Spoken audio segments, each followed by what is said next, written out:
My guest today, Nancy Solari, can speak firsthand about how to rise above life's unfairness. Instead of falling into her own pity party, she has used her challenges as a springboard into an inspired and powerful life. Nancy is a best-selling author, life coach, motivational speaker, and the host of the Living Full Out Show. Welcome to the Dream Power Show, Nancy. Hi, welcome. Well, I'm happy to be here. I am happy to have you here. Nancy, I've read your biography, and I'd say that life has dealt you a bad hand. Would you agree? If so, why? And if not, why? Great question. Life has dealt me a puzzle, and over time, all the pieces got thrown up in the air, and I've had to put this puzzle together. Is the best way I can make sense of it. Once I'm able to find the right pieces to make sense as to why something happened, then I'm able to make that connection. Have I been dealt a negative hand? Yes, I would say, going through being diagnosed with RP, which is a degenerative eye condition, which has caused me to go legally blind, has come with losing my independence of not being able to drive. Today, I have a really hard time seeing the details of even people's faces or anything like that. And there's so many times I wish I could jump in the car and go do an errand, or just jump on my computer and easily read something. But that wasn't the walk in life I was given. I was also exposed at a young age to domestic violence, and seeing my mom go through breast cancer and my sisters go through an eating disorder. And, like I said, the puzzle was thrown up in the air at an early age. But in hindsight, the beauty of the whole thing is that my eye condition, it didn't degenerate until a little bit later in life. I was diagnosed at 16. So I did see the violence. I did see the pain in my family. But I'm thankful I did, because today, as a life coach, as a radio host, and just as a human being who has friends and family, it's actually given me a lot more depth. So sometimes you have to go through the really hard moments in life in order to have that depth, to get that lesson. Hmm. Now, you did say you were a teenager when you were first diagnosed with RP. You must have felt at the time that your world was coming to an end. How did you deal with it? Denial, good old fashioned denial. I mean, to be honest, when they said that we would go blind by 40, and I'm over 40 now, but I mean, I would say things are very blurry. I can't see the details. But when they said that to me at 16, I just couldn't wrap my head around, now, first of all, the age of 40, because at 16 it feels far off. But second of all, I couldn't imagine not seeing. I really thought for sure between 16 and 40, a cure would happen. And we would constantly be told 5 years, 5 years, 5 years, and it never came. But again, you talked about, how I didn't sink into a pity party early on in my introduction. And the thing is that's true. If I allow myself to go to all the stresses and the uncertainties of going blind, well, then that's the half glass full life I'm going to have. But if I allow myself to rally and really use all my other senses, my sense of smell, my sense of touch, my sense of taste, then actually life is a grander experience, to be honest. And I can give you more examples of that if you'd like. Sure. Why don't you do that now? Explain a little bit deeper about what you mean. Sure. So, like, one of the things I would say is connection with people. So if I was fully sighted, and let's say I was going to visit a doctor's office, I'm sure I'd be driving. I would get out of my car, I'd go into the office, and I would go to the suite number and go to my appointment. But that's not my reality. Don't drive, so I take an Uber or a Lyft, and I chit chat with that person all the way there. So I'm making one connection. Then usually that person passes me off to someone on the first floor. It could be a pharmacy, it could be security. And at that point, I go with that person and they walk me to the suite. the doctor's office suite number. And then I'm having a chit chat. I'm kind of having a moment with them. And then when I get to the doctor's office, again, they treat me with, care and attention and, just whatever I need to get from the sign-in desk to the doctor's office room. And what I'm saying is, amongst that journey, I've met 2-3 different people that if I was fully sighted, I just march on into the appointment and miss all those opportunities. Another thing I'll share briefly is going back to the 5 senses. I'm a big hugger. Like, I want to hug people.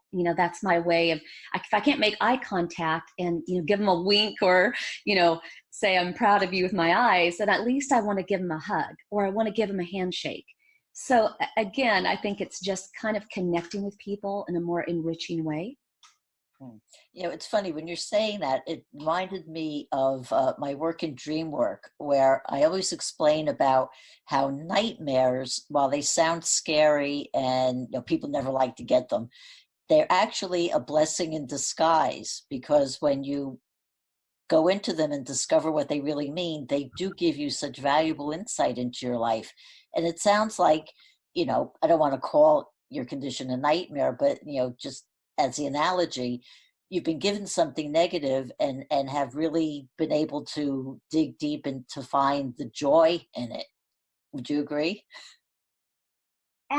Absolutely. Absolutely. And I think dreams are so important. I mean, when I dream, I'm not blind.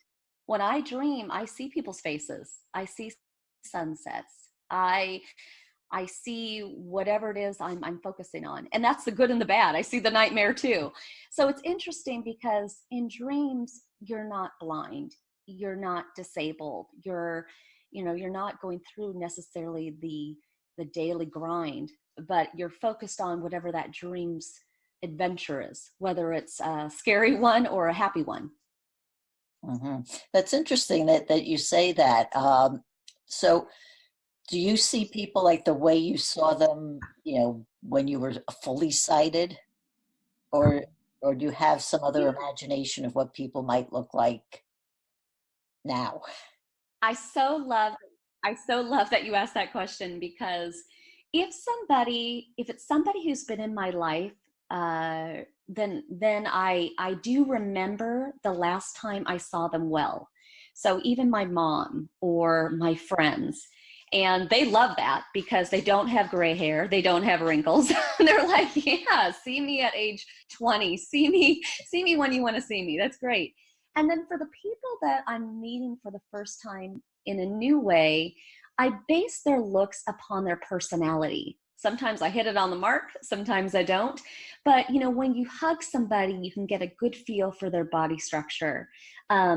The way they talk, their personality. Are they bubbly? Are they soft-spoken? And you just kind of have this vision for what you think they look like. But it's no longer about the actual physical looks.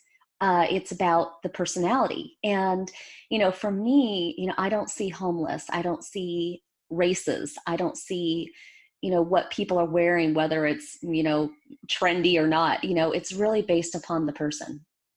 Mm-hmm. Would you say you see their soul? Definitely. Definitely. It's kind of, again, I think in hindsight now, it's really a gift. If somebody could give me a magic wand and say, poof, now you can see 2020 or even better, I think that would be a kick. I mean, I think I would definitely try to apply all that I've learned not seeing into being sighted. But at the same time, again, I really thank all the people who have been loving to me over the years. But you see a side of people that is so loving and endearing. And I'm not saying that people feel bad for me or, pity me because of my disability, but there's just this connection that people genuinely want to help. And so when somebody can help me do something, it's like it's a gift for them and it's a gift for me. It's a win-win for both. What a wonderful thing to happen. You call your philosophy living full out. Could you explain what you mean by those words, living full out? Absolutely. So It's going to happen in life that, our attention may go to one aspect of our life more than another. So, I work with clients that may be quote, quote, workaholics because they're putting everything into the doing, their career, becoming who they want to be in the world work-wise. But maybe their relationships are suffering. It's out of balance. And what I try to strive for is looking at your life and having a full pie. So if you can consider your life as a pie, and there's different slices. There's the slice that's a career slice, a relationship slice, a personal hobby slice. You want to have balance amongst all of those. So when we talk about living full out, it's really looking at all aspects of your life and not leaving, those pieces left, at a default. You want to insert the same energy into each piece of the pie if you can. Now that takes thought, it takes scheduling, it takes planning. There's times that it would be so easy for me to just, keep working, although I'm sure for you, work and passion are a kind of a blurred line because we love what we do. But I do have to get myself out there. I go to like social meetup groups, I go on dates, I go out with my friends, and, or there might be things that I do to feed my hobby pie. I'm taking guitar lessons. I love to go karaoke. And it's intentional that I'm making sure that I'm giving each of those areas of my life my all. Mhm. And making sure that you try to achieve some kind of balance then. I definitely try to have balance. Some weeks are better than others. Some days are better than others. But I would say, I just want to look back at the end of the week, at the end of the month, at the end of the year, and know that I gave it my all. And I think at the end of the day, we want to look at life that same way. A legacy doesn't have to be having a business. A legacy can be having a family. It can be being a good friend. It can be, excelling at something that you're striving for. So at the end of the day, it's just taking this energy that we have, because as we get older, sometimes that gets depleted and sometimes it surges. It just depends. But taking that energy we have and putting it into focus, but being intentional with your time. And that's how you get balance. And actually, you're talking about dreams. That's where your dreams are really important. I always tell people, don't go to bed, no offense, but don't go to bed watching SVU. Go to bed with something positive in your mind. A lot of times I will lay in bed and I'll turn on my phone and I'll listen to something motivational. And when the video's done, hopefully I'm asleep. But I went to sleep with something positive in my mind. And then vice versa. I don't wake up in the morning and turn on the news just to hear about all these hit and runs and people who have been murdered. I try to pick something positive to feed my mind. Oh, that's so true. I mean, when people ask me, all the time, how do I remember my dreams? What should I do? One of the things I tell them is, don't watch TV right before you go to bed.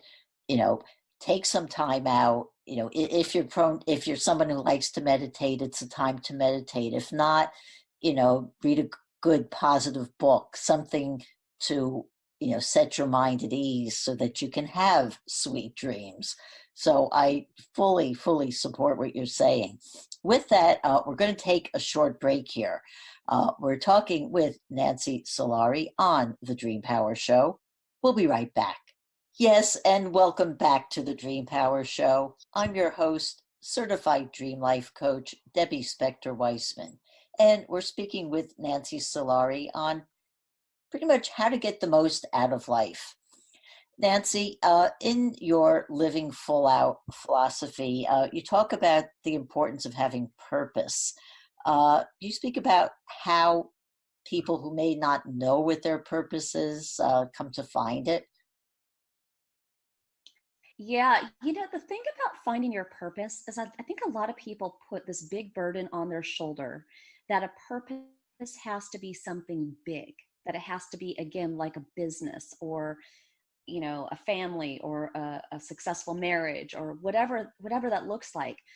But the thing is, purpose is really what drives you in the day. So whatever gets you out of bed and makes you excited, that's purpose. So you want to lead with that. Now, some people might say, well, I like to jump out of bed and watch, TV. Well, let's turn that into a purpose. What is it about watching TV that you enjoy? Well, I really like watching Dr. Phil, and I really enjoy watching the different stories and how he gives some advice. Great. So what is it about that do you like? And then when we start to peel away the layers and you start to see what somebody is intrigued by or where that passion is, that can lead them to their purpose. Somebody might say, oh, I love the commercials. Like I just, I learned so much, and I've been waiting for this one commercial to come on. I saw it once and I want to see it again. Well, you know what? Gosh, maybe you are into advertising or marketing or sales. So a lot of times when we jump out of bed in the morning, what brings us that joy? That's the first step to honing in on your purpose. Mm. And how important do you think it is to be living in the present? Very, very important. Very important. And yeah, I feel that importance more and more every day. So, we can't go backwards. Yesterday's gone. There's no guarantees of tomorrow. We hope it's going to be great, but who knows? And, we've all been there where we see people tragically pass away younger than they should. And we want to make every day count. But making every day count, again, I urge people that it doesn't have to be this big, I have to accomplish something. I mean, accomplishing things are great. I love dreams. I love goals. But sometimes living in the moment is just saying, you know what? I haven't talked to that friend in a long time. I'm going to call them today. Stop putting it off because, again, you might not have tomorrow. Call them today. Or, if somebody is saying, you know what, I want to lose weight. And then every day it's like, I'll start tomorrow. You might not have tomorrow. Start today. But do something small. I mean, literally just walk around your block. That's a start. So I think that people, again, have to be intentional. And when we talk about living full out, it's putting that energy into motion, just one step at a time. It doesn't mean that it has to be a big, grandiose, effort or achievement. Just something, just to say that you declared that you wanted to do something and you followed through. I think a lot of times that's where people get depressed, get sad, kind of beat themselves up, is they say they're going to do something and then they don't follow through.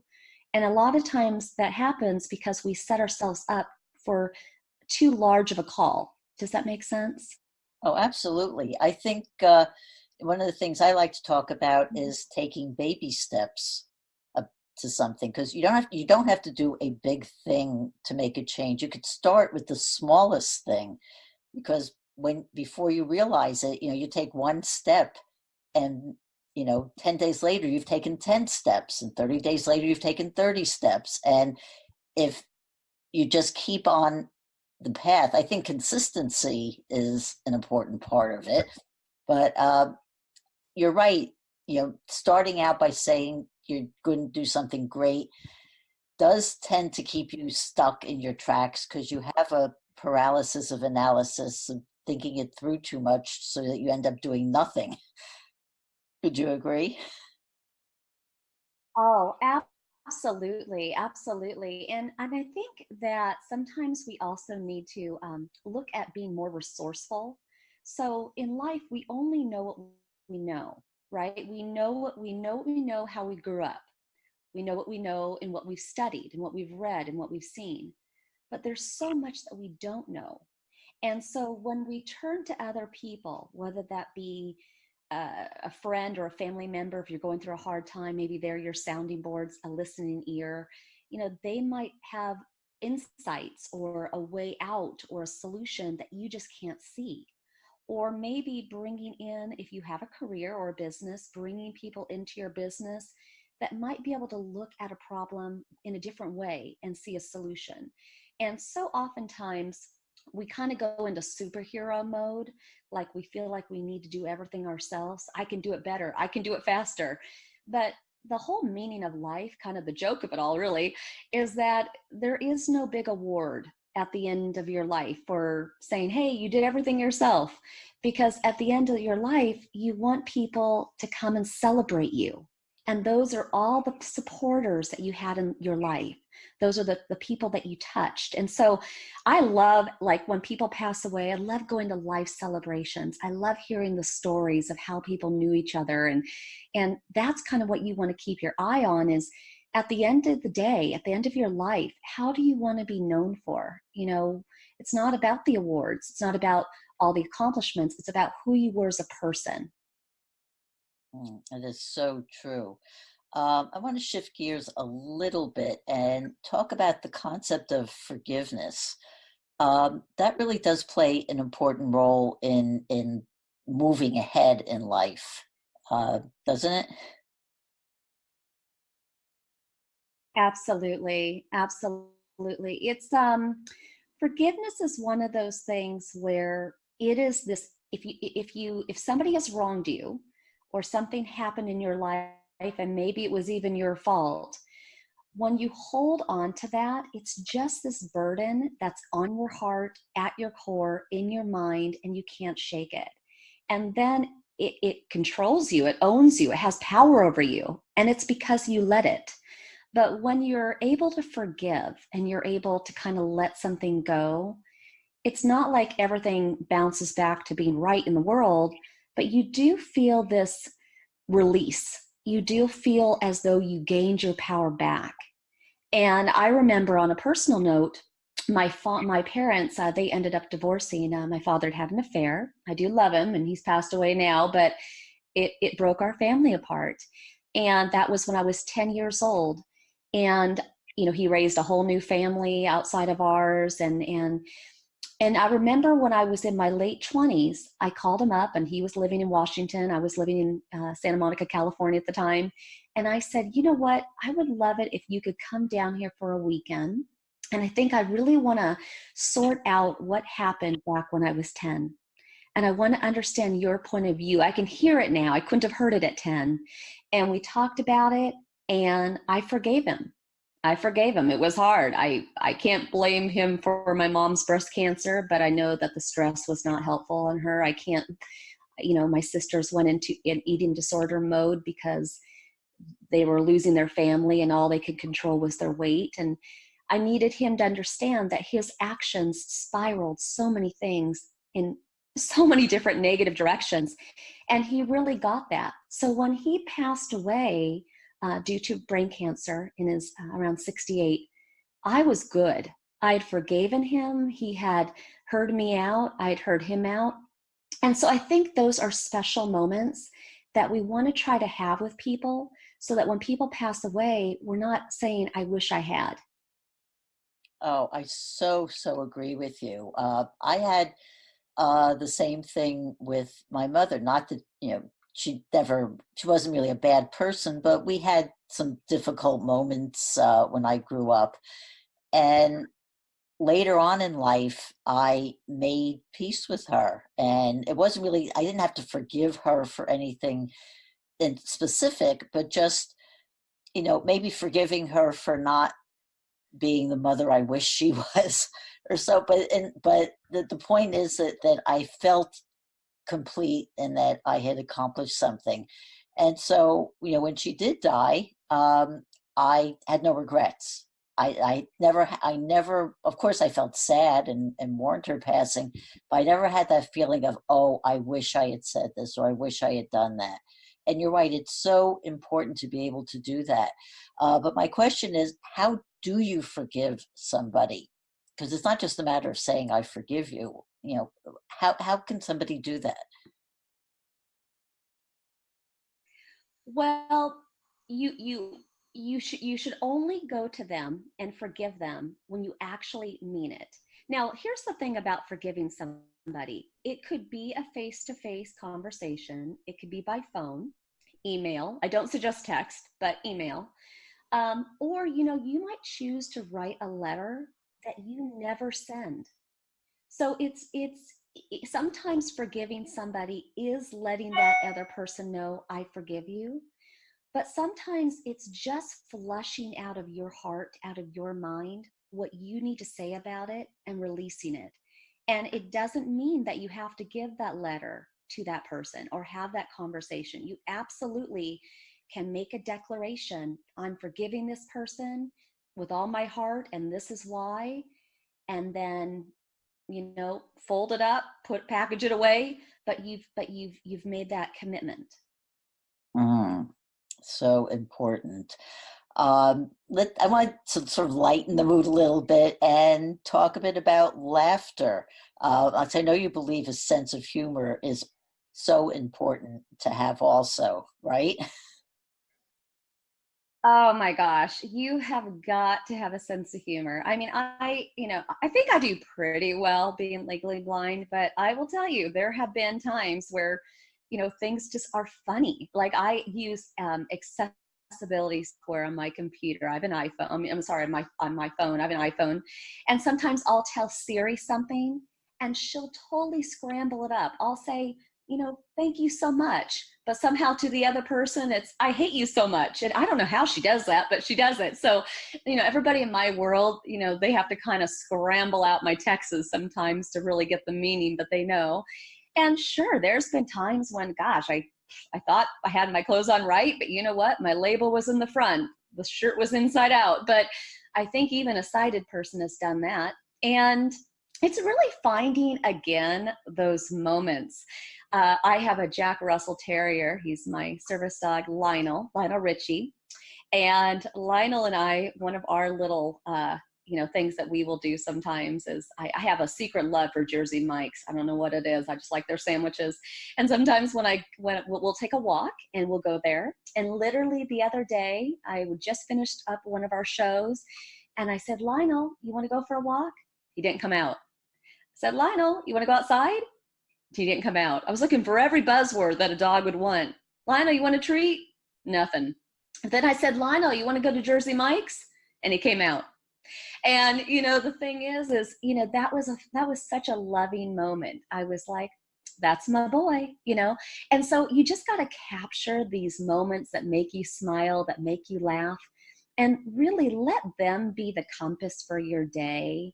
I mean, know that the unexpected, the hardships, they're always going to come. I mean, there's a whole slew of things that I encountered later on in my life than even in my early life.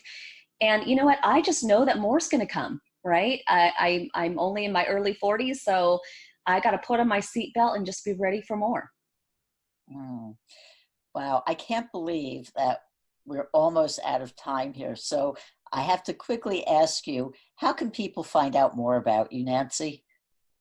Oh, thank you for asking. So you can go to livingfullout.com.